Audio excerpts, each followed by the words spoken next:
I didn't know how to deal with pressure very well from the ages of 20 to 22, roughly, because I started to become number three in Australia, and then I had so much nervousness and fear to lose to players that were not as good as me. And then against the better players, I'm like, oh, well, I can't beat them. So I literally was paralyzed with the worst scenario of self-doubt. And even when I started to eventually become number two, number one in Australia, it's like I realized the nervousness never goes away.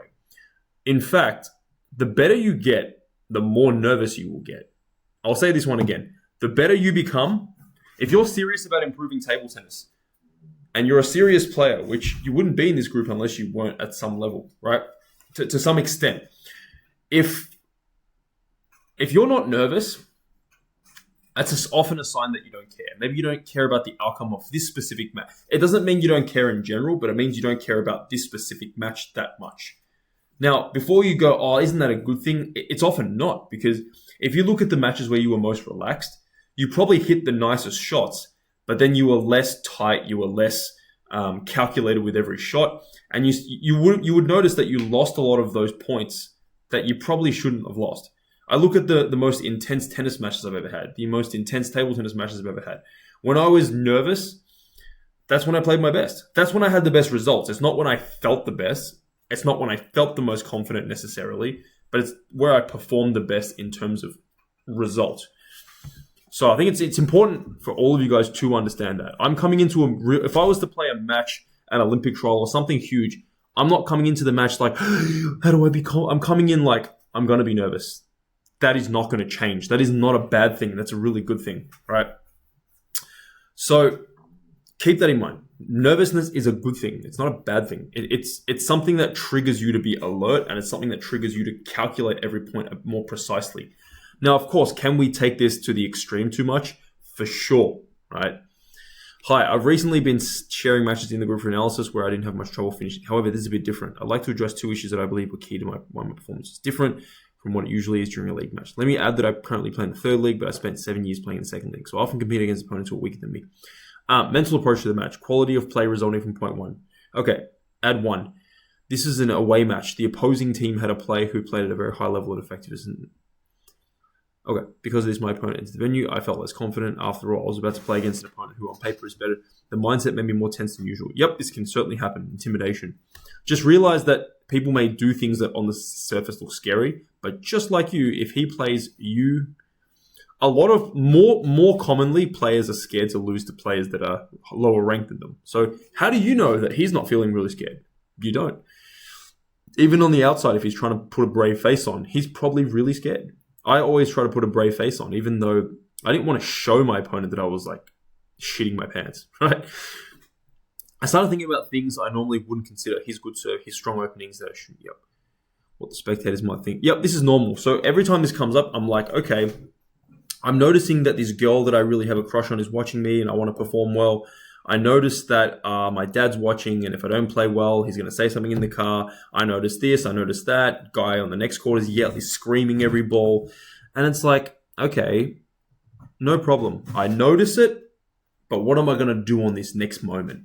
You see? You see how I bring my mind back into the present moment, yeah? That's in my control. I can't control what happens around me. But rather than letting it have power over me, I just accept. Right now, I feel really anxious. Right now, my stomach is buggling. Right now, I need to go to the toilet a lot, right? Because that happens to me when I get nervous, and I know it happens to a lot of other people. Right now, I notice that I'm really scared to lose. I'm really anxious. That's okay. That's cool. What am I going to do on the next point? See, it's like acceptance of emotion, and then boom, right? What am I going to do on the next point? What do I think is going to win me the next point? What has been working? What hasn't? Even if you're playing the first point against someone you haven't played before, you can then dive more into, what do I think is going to work against this guy? That might change, right? You might do something and be like, actually, he returns my backspin serve very well. He doesn't give me a chance to open. Oh, actually, he doesn't. But see how I'm thinking? I'm thinking about the job that matters. You have one job on the court, and I'm thinking about what matters rather than focus. Keyword, guys, focus. Yeah. Pressure is not a bad thing. It's when you lose focus on the things that matter. That's when it's bad. I'll give you guys a good analogy. Have you ever been to university or school or work or whatever where you need to get a task done by a certain date or a certain timeline. And then you're like, shit, I need to get this done by tomorrow. That feeling is not a bad feeling because it gets you to focus and it gets you to work harder and better. That pressure is not a bad thing. I don't know why people think pressure is a bad thing, right? That's pressure is a good thing a lot of the time, right? If I'm too relaxed, it's like, all right, I'll do this thing next week. Next week, you probably forget. That thing hasn't been done in 2 weeks. And that thing might be an important thing. So it's when you lose focus, that's when things go bad because you're nervous about the fact that you're nervous. That's when it's bad. If I'm like, I notice that I'm really nervous. It's like when you're hungry, right? You're not going to die. You're just like, oh, I notice that I'm really hungry. It's a sign I should probably eat soon. It's the same thing. I notice that I'm nervous. Okay, that means my brain is alert that right now is a time that I want to win. How am I going to win, right? Focus on that. Don't focus on, and I'm nervous again. It's okay. It is actually okay. Try this for yourself. Next time you go into a match, and just be like, yep, I notice this exact emotion. I notice I'm nervous. I notice my hands are shaking. And you'll notice that you can still perform even though you're nervous. So I've been a confidence coach for both, for people in their social lives. And I realized, oh my God, these are the exact same concepts that I got taught by Brett Clark and a lot of people around me and through experience, that they're all the same concepts. How to be confident in a social setting, reading social cues. It's a bit more nuanced to that field, right? But same thing in sports. It's like you're noticing emotions come up and you're just choosing to be like, I'm nervous. I'm going to try and execute what I want anyway. What do I think is going to work against this guy? What does he have? If you've played him before, what does he have a tendency in the past to do? Where does he win points? Where does he lose points? And if you don't know them, you want to focus on figuring that out, right? So there's always something you can focus on, which is not the things that don't matter. The better you get, the more nervous you're going to get. Remember the first time think about this as an analogy. Remember the first time you ever played table tennis? Think about this. Close your eyes. If you're watching this video, literally think about the first ever time you watched table tennis. You played table tennis. Picture the exact moment you walked into a garage, the hall, at work, at school, or wherever it was. Now, were you nervous the first time playing? Probably not, right? 75% of you are like, well, I just played this new sport. You had no expectation. Keyword, expectation. So, as you started to get better and better and better and better, that's when you're like, you're invested, you're emotionally, physically, and maybe even financially invested in this sport. So that's when you're like, well, because as a human, we have this fear of, I don't want to put in all this work just to not get the same output. We're very much like that. We're like, if I put in this amount of work, I expect to see this amount of output. And if we get below that, we're going to feel disappointed. If we get above that, we're going to feel satisfied. Now, obviously, the more aware of this stuff you are, the more you just like, it doesn't feel great right now, but I move on with it. Your journey as a table tennis player is going to have so many ups and downs, right? If you're expecting that you might, it's often more frustrating if you learn something from me or someone else and you're like, oh, now I know how to do this thing. Because then in a match, when you still can't execute it yet, you're like, shit, but I know this thing and I'm still losing. It's actually more frustrating, right? So our expectations are essentially what will often dictate how much pressure we feel. Keyword feel, right? Now, good athletes, amazing athletes can play well, which doesn't mean they're going to feel good or feel well, but they're going to play well no matter how nervous they feel. So pressure is essentially expectations. So the better you get, the more expectations you will often tend to have, right? Unless you get to a level and you're like, I don't care about table tennis anymore. You are going to feel more and more expectations, 1,000,000%. The pressure that Ma Long and Fan Zhendong feel playing the Olympics is tremendous. It's freaking huge, right? But the difference is the 10-year-old kid who's playing a tournament for the first time experiences a tiny bit of pressure and is still very, inexperienced, very young and dumb, and can't handle even that amount of pressure. Now, someone like Fan Zhendong at an Olympic level has the whole country saying you can't lose the Olympics, is super nervous, but has tapped into the ability to be present, to be focused on the present moment. And you guys know that feeling when you're playing a match and you just notice nothing around you except the opponent in front of you, the ball, what you're going to do. That's the state that's the flow state that they're able to get in every time, right? Of course, there's moments that they don't do it, but majority of the time they'll get into it, right? So they experience 1,000,000 times more pressure than the beginner who's playing his or her first tournament. But the difference is they can handle that, right? In everything, pretty much every skill, sport, industry, the better you get at something, the higher the stakes are. But your ability to handle those problems and those high stakes just become way better. So guys, any of you listening to this, I know you also, the common thread among people in this group is, I feel great in training, but I suck in matches. Keep in mind, pressure is something that you need to be able to handle as an athlete, but it won't fix all your problems. Let me explain what I mean. I understand all these mental things and mental stability and, like being able to get things done under pressure. I'm very good under pressure and I love it. That's what I loved about table tennis. The pressure, not being able to sleep the night before. But, and I play tennis I don't play tennis at a pro level, right? I play at a good club level. Someone who picks a tennis racket up, I'm going to smoke them, right? But if you put me against any sort of professional, they're going to smoke me. So no matter what I visualize, how good I handle pressure, I'm going to go out and play Novak Djokovic and I'm going to get absolutely destroyed because I don't have the skills. I don't have the automated reactions. I don't have the subconscious wiring. My brain won't let me perform good enough tennis shots. Not because I'm not because I'm not capable as a human, just because I haven't done that.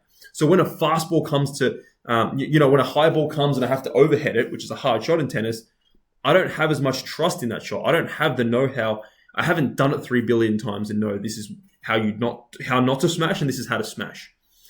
I don't know these things in the tennis game, right? So I wouldn't, no matter what happens, I wouldn't get a game off Novak Djokovic. I wouldn't even come close. So this works when the levels are similar enough. If you're playing players that are dramatically better than you, you're not losing to them because of pressure. Even a lot of you who are losing to players that are players of a similar rating to you, more so, 95% of the game is actually the details, right? Because you probably topspin like this, but that's the only way you can topspin. As soon as the opponent goes more powerful or even quicker, even a softer ball that's quicker, you start blocking because you get jammed. Or they start going high with heavy backspin and you don't know how to drive through that shot, right? You don't know the subtle nuances. You haven't been taught it. These are the skills that you actually lack. And this is not 100% your fault because you guys haven't been taught this. You guys haven't been taught this from what it really is without slamming people is that I had this growing up. I'm like, looking back at all the advice I gave, it was like I seeked advice at the start from coaches that were okay, but they were passionate. And they taught a lot of players like me when I was a beginner how to get from A to B. Then when I got to B, I'm like, well, at a certain point, I realized this coach can't really take me further. Let's seek out a higher level coach. And then that cycle repeated itself till eventually I go, okay, well, I want to make the national team of Australia. I want to be Australia number 1 in men's, right? So then I seeked out an Olympian because I'm like, well, he's been to the level that I want to get to. He can help me. And he did. And he did help me a lot, right? But when I look back at at least 50% of the advice he gave me, it's like, that's actually wrong. You're rinsing and repeating how you're teaching, and you're not actually obsessed with how the game actually works. You're teaching on what you think works for you. And that's why today I'm obsessed with what it really is, what I really did to do something, to have to overcome a certain issue, right? Because I want to be able to teach what works time and time again to a player, right? It's like, actually a lot of things about table tennis is in reality, this is how it is, right? And a lot of people because it's a game with a lot of spin and all that, and I get it. It attracts creative, smart, intelligent people, no doubt. So a lot of times these people like to go, okay, well, this is how I play the game of what works for me. It's like, actually, table tennis is one of these things that's very technical, and it's like if someone gives you a heavy push, right? It's like it's not good teaching for someone to be like, this is how you always play it, because that's how you play it against a very heavy ball, but that's not how you play it as soon as someone gives you a push and there's not much spin on it. Right, then you got to go much more like that. And even that exact angle depends on how little backspin. Maybe it might be a little bit of backspin, but has enough where going like you can still go up a bit.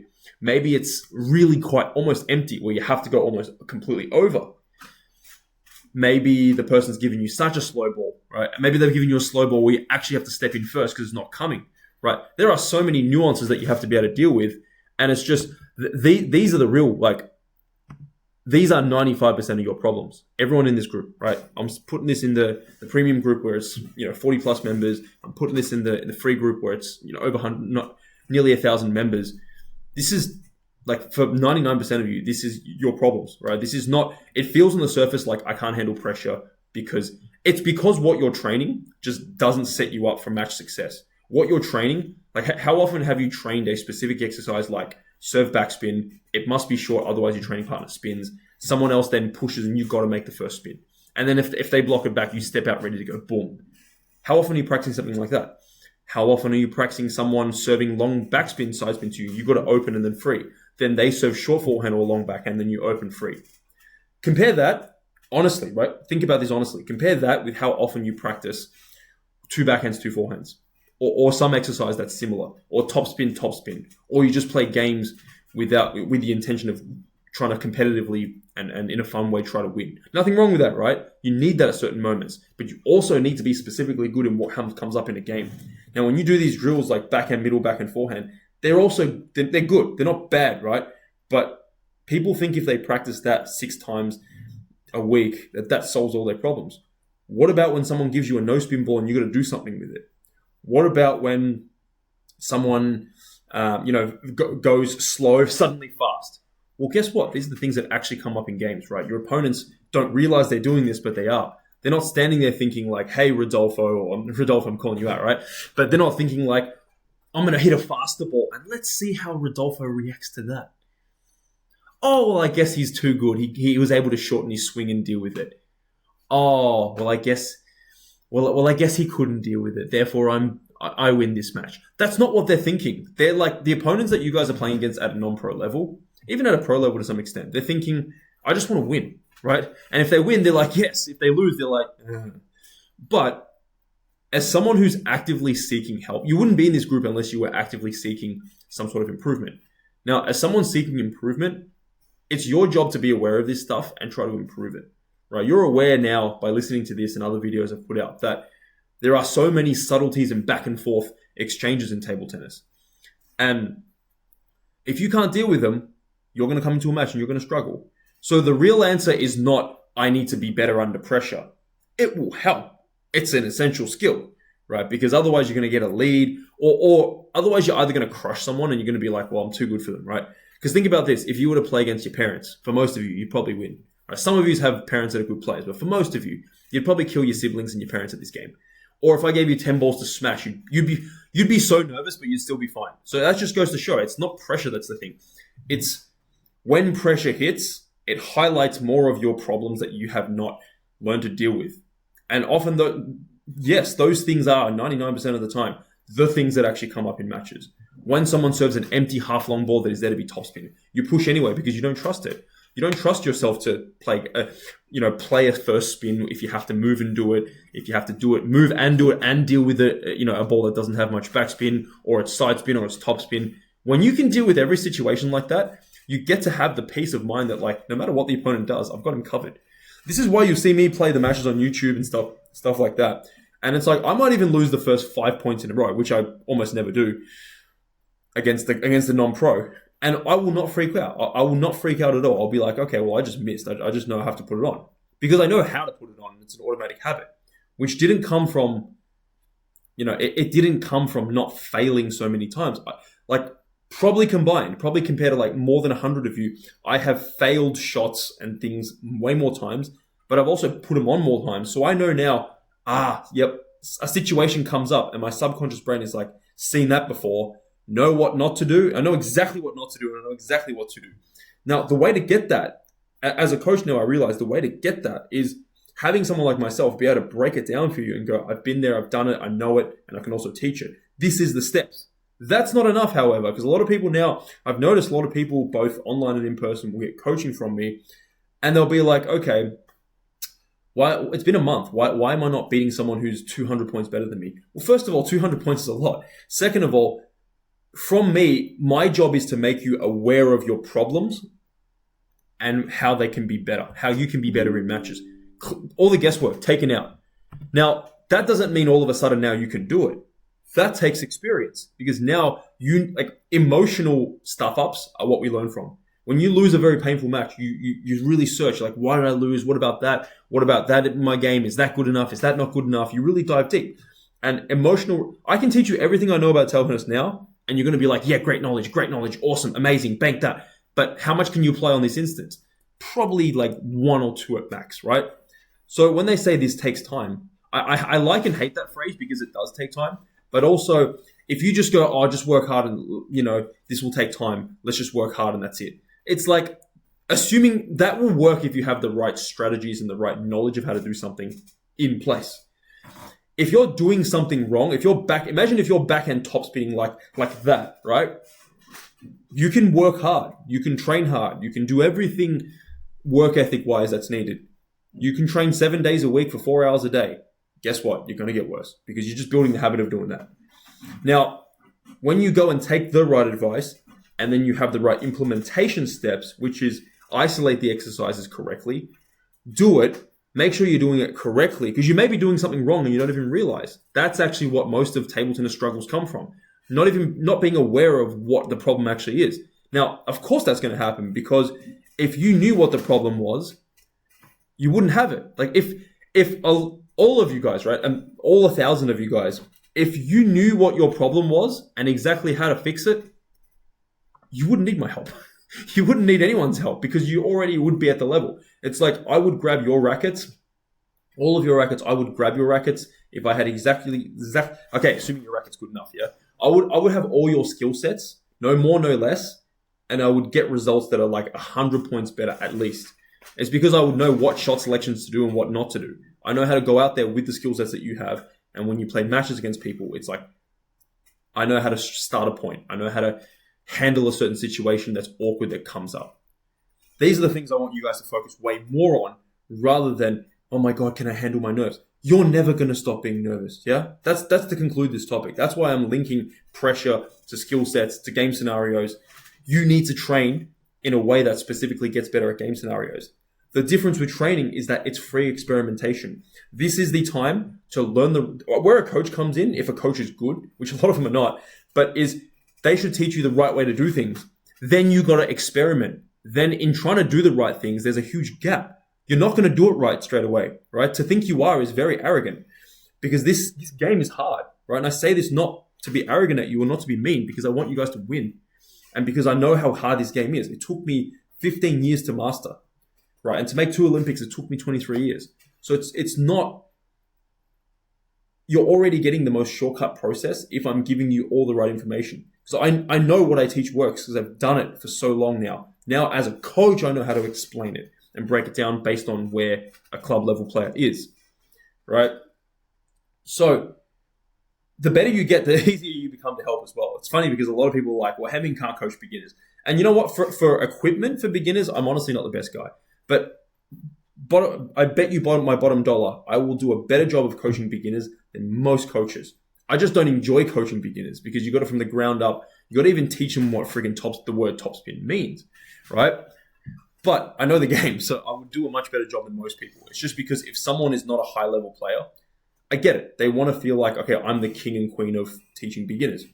Anyway, back to the topic, right? So I will teach you something or someone else will teach you something that might be correct.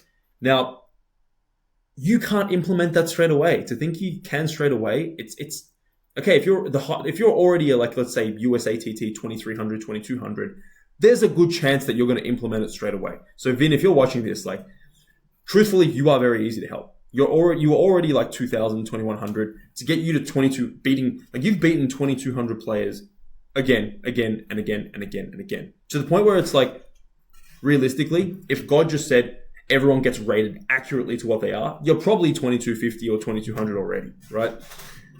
You're a lot easier to help because you already know stuff. It's the things that you don't know are more subtle things that they're more smaller and there's less of them, but those things are like game deal breakers when it comes to winning games and losing games. So training is the free experimentation ground.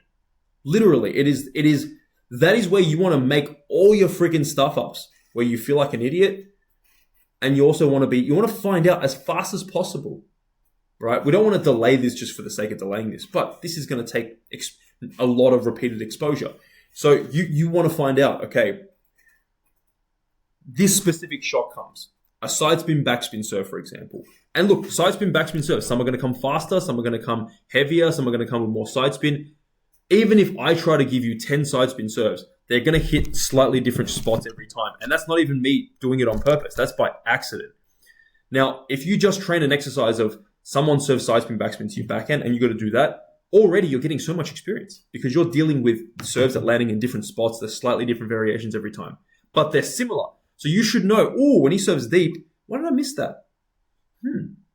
Maybe my backswing was too big and it came really deep. Or maybe I didn't backswing enough. I didn't get my legs down enough. I didn't wait long enough because this one, the next serve wasn't as deep. And your opponent's not even actively trying to do that a lot of the time. And it's like, okay, you want to be like, that was silly. I stuffed up completely. And then you make one. And then it's like, what happened there? Why did that one make on that very similar ball? You want to get so much of that when it comes to a match, like this is the case for me now, I realize. The moment I see a ball, I don't have to think. This is the spot you want to get to. When you know something, when you realize something you're doing wrong, or you realize you're aware of something that you could be doing that's not taking your game forward, you then need to go to a process. This is how humans actually learn, right? There's 4 stages of learning. First stage is unconscious incompetence, where you don't even know what your problem is. You don't even realize what you're doing wrong, which is where most of you are at. If there's nearly 1,000 of you, I dare to say at least 850 of you are at this moment in time. Someone else might tell you something else. You think you know the right answer, but in fact, you actually have no idea. You have no idea where you're going wrong. You have no idea where you're losing. And a lot of it's not your fault, right? Because you weren't taught it. But you think you know what you're doing. And that's exactly why you've been stagnating for months, or you're not improving much for months on end and years on end, sometimes even decades on end, right? If you keep doing that, you're going to keep getting the same thing. It's unlikely, I'm not saying impossible, but it's unlikely you're going to have some random breakthrough. And even if you do, it's going to take way longer than expected because you don't know what you don't know. Now, second stage, someone teaches you something correctly, and then you know what your problem is, or you know what you're not doing that you could be doing, but you still can't execute it correctly yet. Then stage 3 is where you got to think conscious. It's called conscious incompetence. Stage 3 is conscious competence, where you got to think consciously. You're going to be like, that ball's there, got to do that, but you can execute it correctly. When you guys first learn something from myself or someone else and they teach you it correctly, you will bounce between 2 and 3 a lot until you get enough repeated exposure and against different types of balls like that. Then you don't have to think about it. Because the moment I see a ball, straight away my subconscious through 3 years of playing is just like, okay, I know what this is. I know the angle that it's coming. I know the direction it's coming. I know the amount of spin that's on it or not on it. I know, is it high or not? What can I do? What can't I do? I simply put, what can I do and what can't I do based on what's been given? Whether someone hits a shot, whether someone does a serve, whether someone plays a block. I see all these openings without even being aware of it. It's in my subconscious. Your subconscious brain is your fast brain.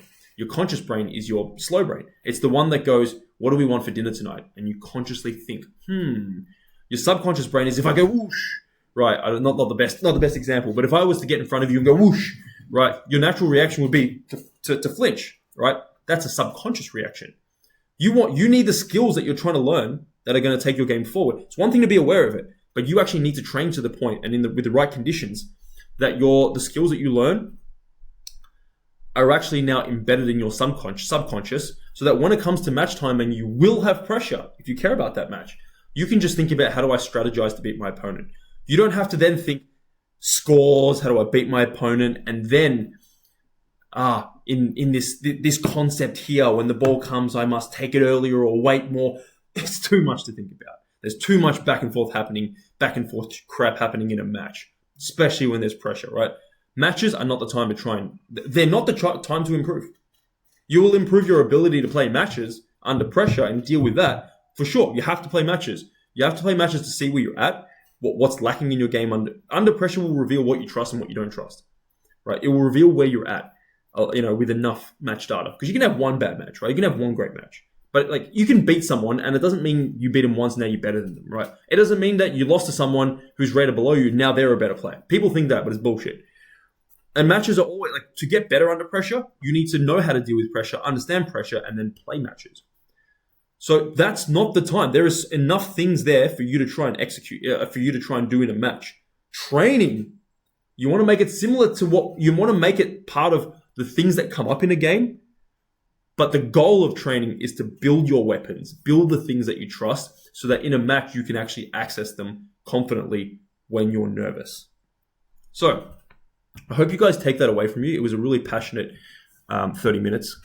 And it's probably, it's definitely the longest loom I've ever made for to answer Christian's question here, and I'm sure a lot of you guys have this exact question. So there we go.